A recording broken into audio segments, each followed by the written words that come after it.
ultima zi în Dubrovnik. O să vizitez insulele Elapiti. Nu am luat decât bilet dus. Dacă am chef să mă mai duc pe altă insulă, am posibilitatea să fac asta acolo. Ce se poate vedea este tot sătucul, orășelul. Câteva case răsfirate. Iar aici este plaja unde doresc să-mi îmbăiez picioarele. Primul impact pe care mi-l dă insula este mult mai mare și mai turistică.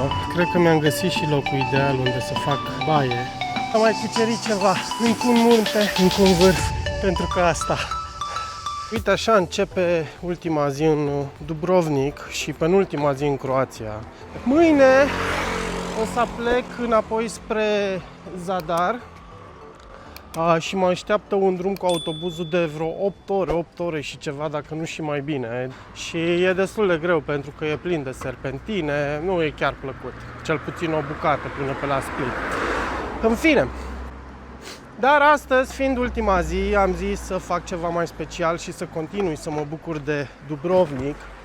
Așa că o să vizitez insulele Elapiti. Și mai exact o să vizitez una, poate, depinde, vedem cum am chef și cum mă simt, poate chiar două din ele.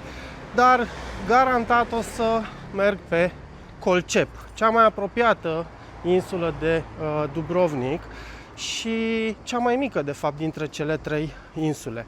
Dacă totul este ok și mai am timp și chef, poate mai merg pe încă una. De ce am ales Colcepul? Pentru că, cum ziceam, este cea mai mică insulă dintre toate și în plus nu sunt mașini pe insula respectivă, deci este o insulă car free. Cam asta în mare, asta o să fac astăzi, o să fie o zi cu soare, cu apă, sper eu caldă, nu ca ieri, pentru că ieri era destul de rece apa. Acum nu mai rămâne decât să ajung în port și să văd de unde iau biletul de ferry și feriul. Ne vedem, bineînțeles, acolo. Gata, am luat și biletul, 5,40 euro. Se cumpără de aici, de la compania din spatele meu. Ei se ocupă cu transportul de persoane și de mașini către insulele astea, către grupul ăsta de 3 insule. Nu am luat decât bilet dus, nu am luat dus întors, pentru că ziceam că dacă am chef să mă mai să mă mai duc pe altă insulă și așa am posibilitatea să fac asta acolo. Foarte drăguțe tantile, primele tanti drăguțe de aici din Croația, nu prea m-au spart, nu prea știu ei să fac așa turism, în fine. Mi-au dat hărți, mi-au dat orarul, chiar m-am simțit super bine primit de ele. Acum ne urcăm pe ferry și probabil în vreo 30-40 de minute ajungem pe Colcep, pe insula Colcep. Am să vă arăt un pic și despre ce vorbesc. Aici este Dubrovnikul. Noi o să mergem pe insula Colcep, după care următoarea insulă este Lopoud, iar ultima insulă și cea mai mare este Sipanul. Dacă avem chef, o să ajungem și pe Lopoud sau nu. Iar aici avem harta insulei Colcep. Pe noi feriul o să ne lase aici și, bineînțeles, o să luăm toată insula la picior și cel mai probabil o să ajungem să facem baie undeva în zona asta, dar asta nu înainte de a vizita toată insula, de a ne plimba pe toată insula. Și avem în caz că ne trebuie inclusiv harta insulei Lopoud, cu cea mai faimoasă plajă de pe insulă. Este o insulă cu nisip aici, dar garantat nu o să merg pentru că este mult prea plin de lume. În schimb, fiind o insulă un pic mai mare, au un oraș mai mare cu mai multe case și restaurante decât pe cealaltă.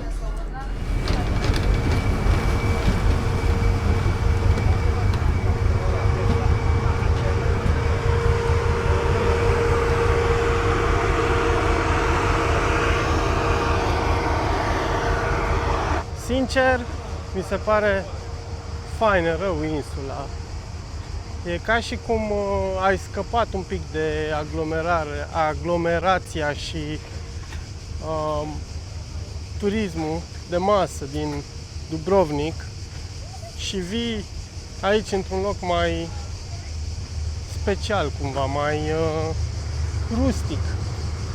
Mi-aduce un pic aminte de alte părți alte insule mici de genul ăsta, cum erau de exemplu cele din Caraibe, până acum este super fain. Ăsta de aici din față, ce se poate vedea, este tot sătucul, orășelul. Câteva case răsfirate și unul sau două restaurante. Nimic mai mult, nimic mai puțin. Fără mașini, bine, poate doar un tractor. Dar cam asta e tot. Și cred că cumva asta e frumusețea insulei. Aici avem un fermier care, de exemplu, vinde produse locale. Nu sunt chiar extraordinar de mari prețurile. Cam cum erau și prin Dubrovnik. Cam tot așa erau prețurile. Ia să vedem un pic și restaurantul ăsta. Îmi făceam griji că aici poate nu prea am unde să mănânc. Dar totuși văd că este un restaurant. Și avem așa, apă, 4 euro, bere, de exemplu la draft, la 0,56 euro, vinuri, 30-40 de euro. Nu văd mâncare, dar probabil au și mâncare. Au și ceva mâncare. Chiar rezonabile. Risotto cu fructe de mare, 19 euro, spaghete 15 euro, 14 euro, salată de caracatiță, 18 euro, salată de ton, salată grecească, 15, respectiv 12 euro, pește, 70 de euro, într-adevăr e scump, calamarul, 21 de euro, un pic mai mult ca în alte părți, vreo 2-3 euro, sandvișuri, cam 11 euro. Cam astea sunt prețurile în mare. O să mergem acum spre interiorul insulei. Văd că au chiar și un market. O să intru un pic de curiozitate să văd ce prețuri au și la market. Dacă nu, o să mergem ușor spre interiorul insulei, să începem să o luăm, să o vizităm. Bela koža crna stakla, kao panda, odmah znaju ko je. Oko mene cijela banda, nikad gladna, samo pare broje. A ti si prečica do pakla, bele ko Santa, su noći tvoje. Odmah znala si od starta, da sam ko mamba, sve bit će moje. Nike, Nike, Nike, Nike, kad udarim to dupe kaže like, like. Cijelo telo, fuck, fuck, zakucam u nju kao Mikey, Mike. Još jednom, gas ide na max, pevaj sa nama u glas. I još jednom, ide tura na nas, pusti da kruži taj haš. I još jednom, ispred kluba kolona, stop vaša dom Perignona. I još jednom, to je san sa betona, ja i ona do miliona. Bela koža crna stakla, kao panda, odmah znaju ko je. Oko mene cijela banda, nikad gladna, samo pare broje. A ti si prečica... Lovers Lookout, cel mai înalt punct de pe insulă, oferă o panoramă extraordinar de faină. În partea aia, după deal, cum am urcat pe drum, se vedea Dubrovnikul, unde am venit și cu feriul, iar aici, dacă facem câțiva pași, putem vedea bisericuța pe care tocmai am vizitat-o, plus, bineînțeles, portul unde ne-a lăsat feriul. Acolo te lasă feriul, iar acolo este micuțul restaurant unde ne-am oprit să vedem prețurile. Sunt singur, efectiv singur. Deci, din nou, mă repet, dacă vrei să scapi de aglomerația și de îmbulzeala din Dubrovnik, vii pe una din insulele astea. Sunt convins că asta este cea mai puțin vizitată, pentru că este și cea mai mică și are și cele mai puține facilități, adică un singur restaurant, un singur market, pe când restul, fiind mai mare, au mai multe chestii de genul ăsta. Dar în același timp asta îi oferă și sentimentul ăsta de loc plăcut, cumva, te atrage să vii aici, tocmai că e liniște, că e singur, că nu sunt mașini, că nu este foarte multă lume. Este plin sezon și totuși aici nu este extraordinar de plin. Sper la fel să fie și la plaje. Până ajung la următorul obiectiv, am zis să vă zic și câteva chestii interesante despre insula Colcep. După cum ziceam, este una dintre cele 3 insule Elefati aflate în apropierea Dubrovnicului. Este cea mai mică dintre ele. Are 231 de locuitori, asta la recensământul din 2021 și undeva la aproximativ 2,44 km pătrați ca și suprafață. Insula are 2 localități principale care sunt interconectate între ele prin acest drum pietruit pe care mă aflu eu acum și este foarte faimoasă datorită peșterii Blue Cave, așa se cheamă, o peșteră unde poți să intri, să faci snorkel, să înnoți și razele soarelui ajung cumva în interiorul peșterii și creează acea atmosferă de apă albastră. În plus, este o insulă foarte liniștită, o insulă foarte bogată în verdeață și cu o climă mediteraneană blândă, având undeva la 251 de zile însorite pe an. Iar aici este plaja unde doresc să-mi îmbăiez picioarele. Priviți ce culoare superbă are apa, câte nuanțe de albastru, verde și turcoaz și chiar și un pic de maroniu. Perfect. Exact ce-mi doream. O plajă mică, fără mulți oameni, cu umbră, unde să pot să stau și să mă relaxez.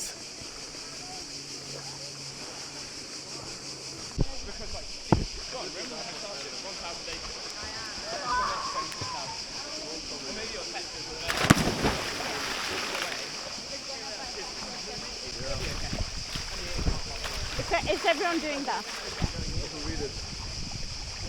Okay, no time, let's jump in. Because Brenda's gingerly saying, jump in! That's a beautiful dive.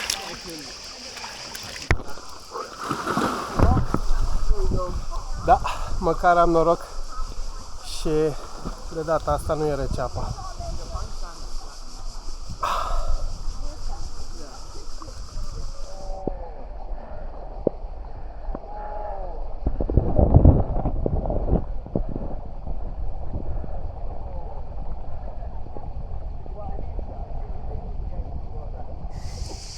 Gata și cu baia corespunzătoare și regulamentară.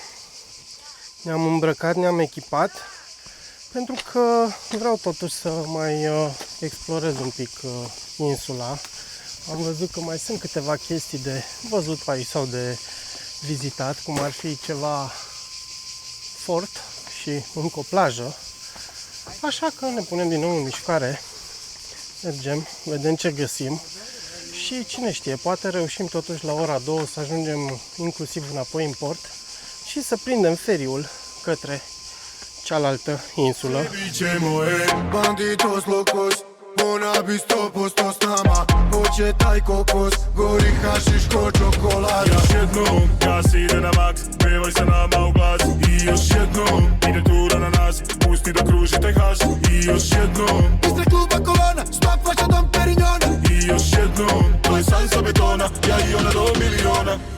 Bela koža crna stakla, kao panda, odmah znaju ko je. Oko mene cijela banda, nikad gladna, samo pare broje. A ti si prečica do pakla, bele ko Santa, su noći tvoje. Ce poteci, ce natură, ce liniște, cât de frumos poate să fie. Merg așa de, cred că 30-40 de minute prin pădure, pe niște poteci din astea de, îți dau impresia de evul mediu, de drumurile medievale pe care se mergea înainte. Cât de frumos poate să fie. Extraordinar. Exact ce povesteam, cât de ușoare sunt potecile astea. În fine, am tot mers pe una care la un moment dat s-a terminat și a trebuit să ies pe aici prin boscheți, efectiv n-am mai făcut de mult treaba asta, de când eram copil, prin pădure și bineînțeles că am reușit să mă și, nu știu cât se vede, jumulesc un pic la picioare, pentru că sunt destul de și pe mâini. Sunt destul de multe plante din astea cu spini pe la ăștia pe aici. Dar nu mai contează, totul se termină cu bine când găsești poteca și poți să te întorci înapoi. Asta e cel mai important. Și acum, sincer, și dacă mă pierdeam aici pe insulă, nu e ca și cum e atât de mare încât până diseară să nu pot să găsesc calea înapoi spre oraș. Gata, fraților, am ajuns într-un final și în port. Este 2 fără 20. Feriul știu că vine la 2. Mergem să luăm bilet către Lopoud și cred că o mai ardem un pic pe aici prin sat. Mai căscăm gura pe la magazine. Vedem una alta. Gata și biletele de la Colocep la Lopoud, 4,1 euro, cam piper, ținând cont că de la Lopoud la Dubrovnik costă 5,4 euro. Deci destul de mult, ca și pentru un ferry de 15 minute între două insule, 4,1 euro e enorm. Da, asta este. Așteptăm să ajungem acolo, să mâncăm ceva, că ne e foame, o să fie aproape ora 3 când ajungem și după aia o să luăm să explorăm insula. Avem până pe la 6:30 timp să tot explorăm insula.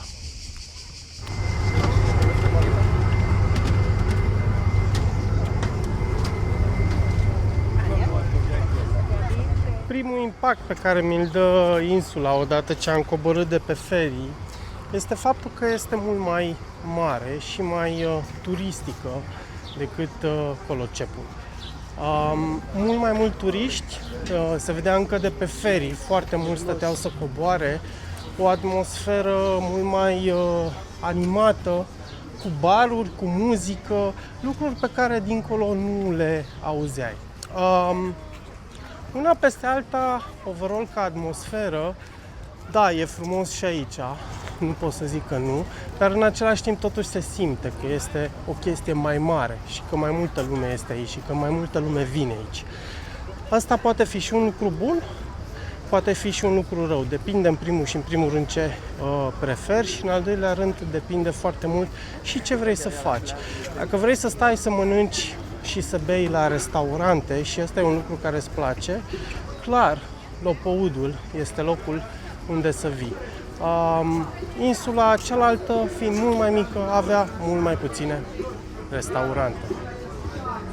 Asta e cel mai ieftin restaurant care l-am găsit aici. O porție de calamari 18 euro, paste 19 euro, risotto cu fructe de mare 20 de euro, ton 26 și așa mai departe. Chestia e că toate restul de restaurante pe care le-am văzut aveau prețuri de genul 40, 50, 60, 100 de euro. Nu înțeleg de ce diferența asta atât de mare. O fi porția foarte mică aici, nu știu, vedem. Ca să vă mai faceți o idee, totuși, o salată grecească 15 euro, o salată Cezar 16 euro, o salată cu ton 16 euro. Cel mai probabil calamarii sunt fără cartofi. Și dacă vrei să mai cumperi și cartofi lângă, mai dai încă 6 euro. Cel mai probabil. Bun, mâncăm ceva aici și după aia o să luăm un pic insula la pas să mai explorăm. Cam asta e planul. Și cam așa arată mâncarea. De data asta calamarii sunt prăjiți, deci cel mai probabil sunt congelați, dar măcar vin cu cartofi și sos tartar. Nu mai rămâne decât să poftă bună și să mă bucur de peisaj.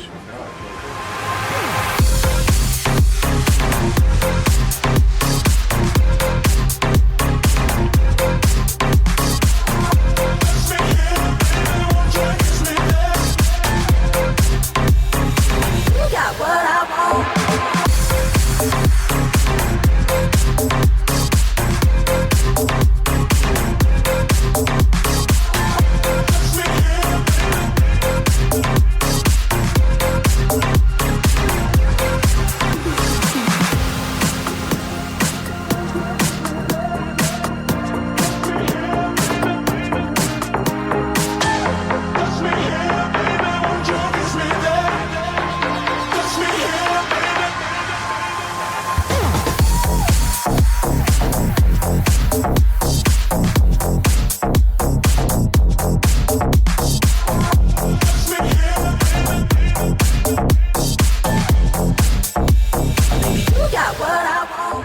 cred că mi-am găsit și locul ideal unde să fac baie. E și un pic de umbră acolo, deci este perfect. Merg, mai explorez un pic insula, după care mă întorc în port și bag o ultimă baie.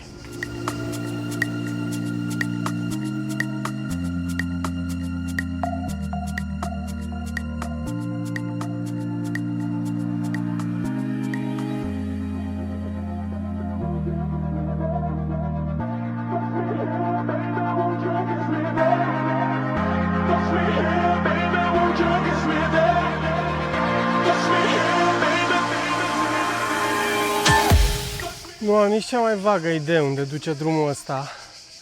Chestia e că vreau să ajung la un fort. Fort Studenac, cred că îi zice. Fort care e undeva sus, pe versantul ăsta.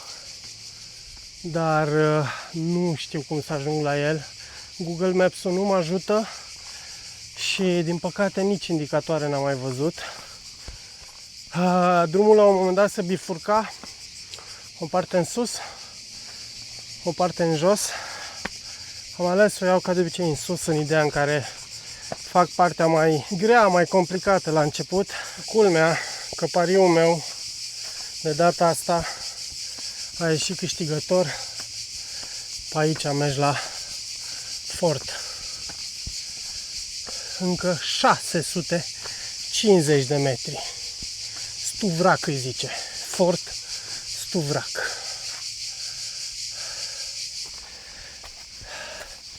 E mult, e greu, e cald, nu mint.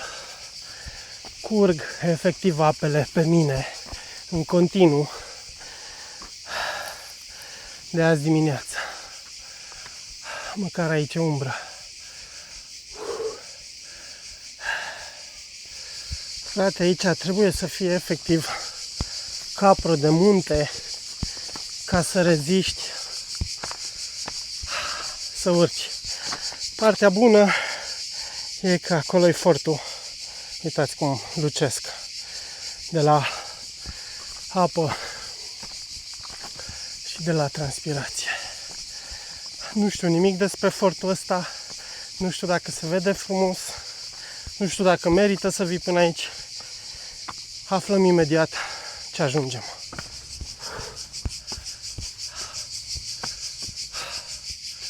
Fraților, și-am mai cucerit ceva. Încă un munte, încă un vârf. Și mă bucur și în același timp sunt trist că nu am drona cu mine. Mă bucur pentru că n-a trebuit să mai car încă vreun kill. Dar în același timp sunt trist că nu am cu mine, pentru că asta.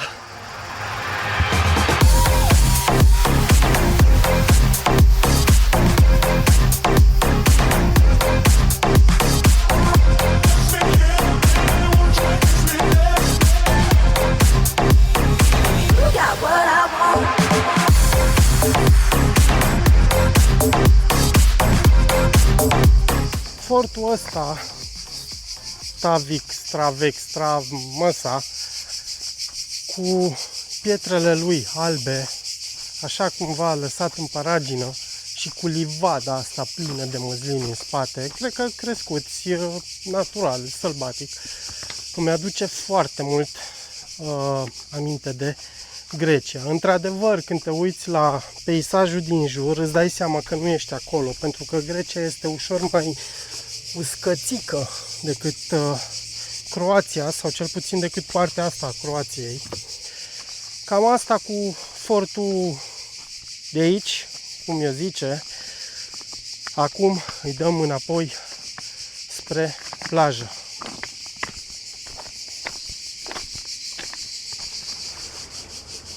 Cinci și 10 și proaspăt ajuns la plajă, la baie. Schimbat, pregătit, mai rămâne doar să intru în apă. Și uite așa începe ultima baie pe anul ăsta din Croația.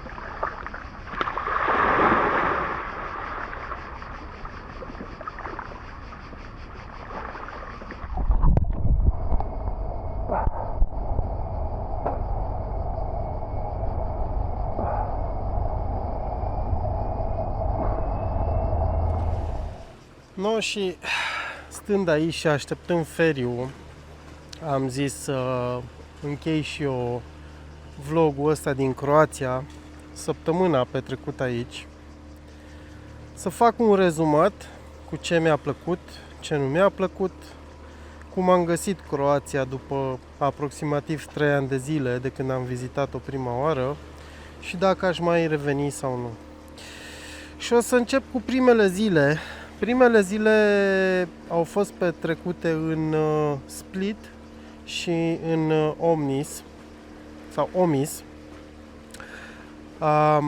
Băi, sincer, Split-ul mie personal nu mi-a plăcut deloc. Mi s-a părut cel mai scump și decât Dubrovnikul și nu mă așteptam să fie chiar așa, pentru că, vai Doamne, Dubrovnik, toată lumea Dubrovnik, mi s-a părut, nu avea ceva, un caracter anume, nu avea nici partea de istorie, nici partea de modernism. Era un oraș ca oricare altul, cel puțin pe la periferie, pe unde am stat eu, pe Postrana și așa mai departe. Nu, ok, avea un pic parcul ăla de lângă, dar și plajele și astea nu erau ceva așa să te încânte cumva, să zici că ceva, vai Doamne, ce fain e, ce frumos e, ce... Nu a avut un suflet, nu știu cum să zic. După care a doua zi petrecută în, nu mai țin minte, Omis se zice sau Omnis. În fine, o să-i pun denumirea jos. Băi, deci aia a fost o zi cu urcat pe munte, la cetate, cu o panoramă de avea impresia că ești în țări exotice. După aia am mers la plajă, una dintre cele mai faine plaje amenajate, care mi-a fost dată să o văd, cu pomișori în loc de umbreluțe și, nu, deci super fain, de vis, curat, ordonat, aranjat, un orășel cu străduțe mici, medievale, foarte, foarte, foarte fain. După care ajungem la vestitul Dubrovnik. Băi, nu mă așteptam să se ridice la acel hype. Multe chestii nu se ridic la hype-ul ăsta. De exemplu, nu știu, acum îmi trece prin minte Marrakech, mamă, nebunie, ce? Nu e mare lucru, n-ai ce să vezi, ce să faci în Marrakech. Wow, nu știu. Băi, dar Dubrovnikul, în schimb, Dubrovnikul chiar m-a lăsat cu gura mască. Orașul ăla medieval, am zis și atunci când l-am vizitat, poți să-l împarți în 3, adică dacă vrei să fii turist, să mergi cu gloaba de turiști după tine și așa, să te plimbi, să mănânci, să nu știu ce, poți să faci treaba aia. Dacă vrei să te pierzi pe străduțe, să fii singur, poți să faci treaba aia. După care, toată atmosfera aia de oraș mic, medieval, cu străduțe micuțe, cu străduțe înguste, după care mai dai de piațetele alea mari, cu bulevardul ăla mare, central, foarte mișto. Pe lângă toate chestiile astea, gândiți-vă că acolo s-a filmat și vestitul serial, nu-i mai zic numele că n-are rost, ar fi cred că 10.000 oară. Nu, e foarte mișto. Prețurile mi s-au părut rezonabile în Dubrovnik, adică oricum mai mici ca în Split, asta e clar. După care am fost în linii. Plaja mi-a plăcut, în schimb era mult prea aglomerată, prea puțină umbră, băi, și era apa rece. Deci, sincer, nu știu dacă am putut să stau 10 minute în apă. Extraordinar de rece mi s-a părut apa și m-a dezamăgit din punctul ăsta de vedere. În Dubrovnik apa era cam așa și așa. În Split la fel, era ok. Aici unde sunt acum pe insule, într-adevăr, e un pic mai cald.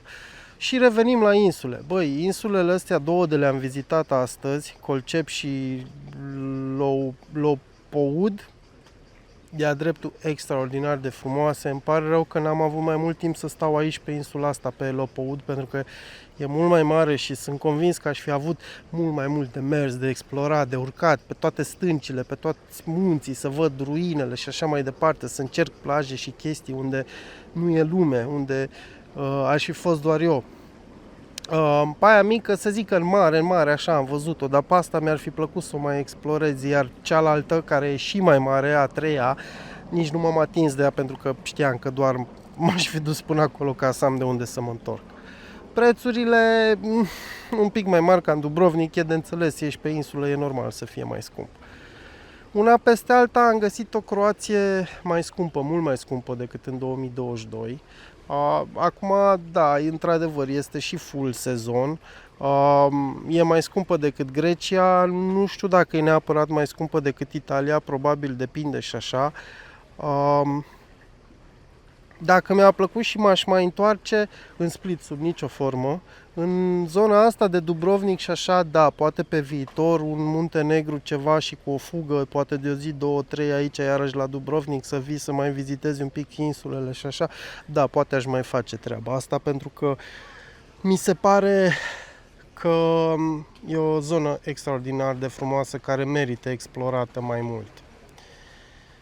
Am promis la începutul vlogului că o să pun un pic în ordine, să fac o clasificare a orașelor pe care le-am vizitat în Croația, pentru că le-am vizitat aproape pe toate orașele principale, mai puțin capitala, Zagrebu.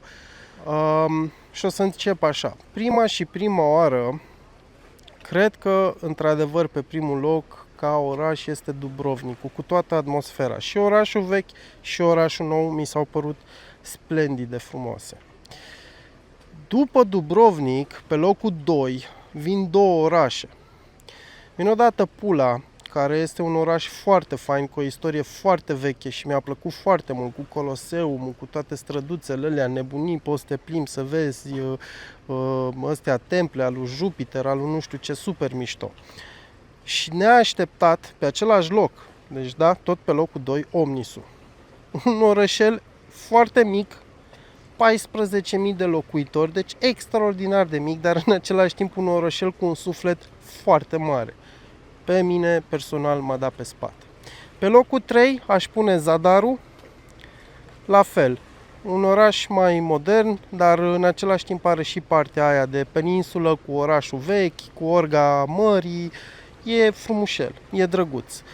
Nu pot să zic că e preferatul meu, dar merită, e ok. Iar ultimul, într-adevăr, mi se pare Splitul. Acolo, efectiv, nu m-aș mai duce, nu m-aș mai întoarce, pentru că n-am văzut nimic să mă atragă în mod special și spectaculos. Cam asta în mare cu Croația, cam asta în mare cu vlogul ăsta. Până data viitoare, pentru că o să urmeze și o dată viitoare, nu pot să vă zic decât numai bine.